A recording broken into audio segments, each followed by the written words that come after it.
বাজেটে ঘাটতি মেটাতে কেন্দ্রীয় ব্যাংক সহ অন্যান্য আর্থিক প্রতিষ্ঠান থেকে ঋণ নেওয়াকে আত্মঘাতী বলে আখ্যায়িত করেছেন সিপিডির নির্বাহী পরিচালক ডক্টর ফাহমিদা খাতুন। এ বিষয়ে আন্তর্জাতিক খাতের উপর জোর দিয়েছেন তিনি। রাজধানীতে ছায়া সংসদ বিতর্ক প্রতিযোগিতায় এসব কথা বলেন সিপিডির নির্বাহী পরিচালক। এ সময় ডিবেট ফর ডেমোক্রেসির চেয়ারম্যান হাসান আহমেদ চৌধুরী কিরণ বলেন, নিম্ন ও নিম্ন মধ্যবিত্তদের স্বার্থে নিত্যপণ্যের উপর ভ্যাট ট্যাক্স কমিয়ে ওএমএস এবং টিসিবির মাধ্যমে সাশ্রয়ী মূল্যে খাদ্য সরবরাহ জরুরি। মিজান শাহজাহানের রিপোর্ট। জীবনযাত্রায় জ্বালানির মূল্য বৃদ্ধির প্রভাব নিয়ে ছায়া সংসদ বিতর্কের আয়োজন করে ডিবেট ফর ডেমোক্রেসি। সরকারি দলের আসনে কবি নজরুল সরকারি কলেজ আর বিরোধী দল ঢাকা কলেজ। যদি জ্বালানি তেলের দাম যদি বৈশ্বিক পরিস্থিতি হয় তাহলে প্রত্যেকটা দেশে এটা সমানভাবে হওয়ার কথা।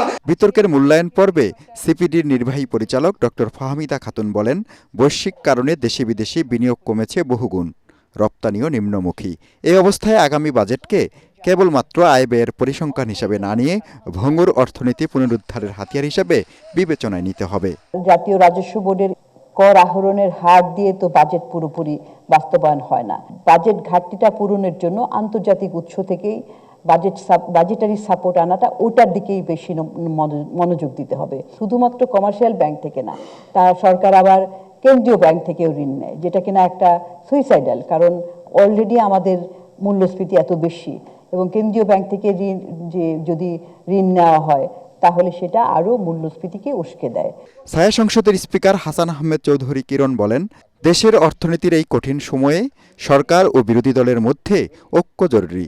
বর্তমান সরকারকে তারা জনপ্রিয়তার মাধ্যমে সরকার গঠন করেছে, তাদেরকে অত্যন্ত মুনশিয়ানার মাধ্যমে এমন একটা বাজেট প্রণয়ন করতে হবে, সামনেই বাজেট প্রণয়ন করতে হবে যে বাজেট হয় জনবান্ধব, ব্যবসা বান্ধব, সাবধানী, টেকসই এবং সুষম একটা বাজেট যারা যাতে প্রণয়ন করে। অর্থনৈতিক ভিত্তি মজবুত করার তাগিদ দিয়ে তারা বলেন, জ্বালানি সংকট পুরো অর্থনীতিকে ঢেউয়ের মতো প্রভাব ফেলে। অন্যদিকে বিশ্ববাজারকে অজুহাত হিসেবে দাঁড় করিয়ে অসাধু ব্যবসায়ীদের অতিরিক্ত মুনাফার কারসাজি বাড়তি চাপ তৈরি করছে।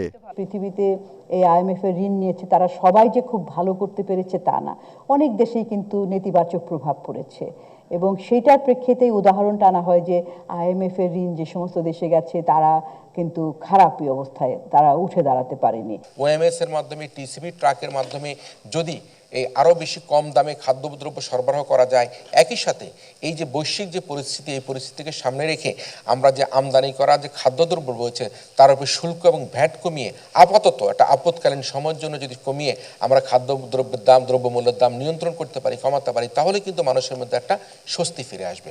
সংসদে উত্থাপিত প্রস্তাবটি গৃহীত হয়, বিতর্কে বিজয়ী হয় কবি নজরুল সরকারি কলেজ। মিজান শাহজাহান, ATN বাংলা, ঢাকা।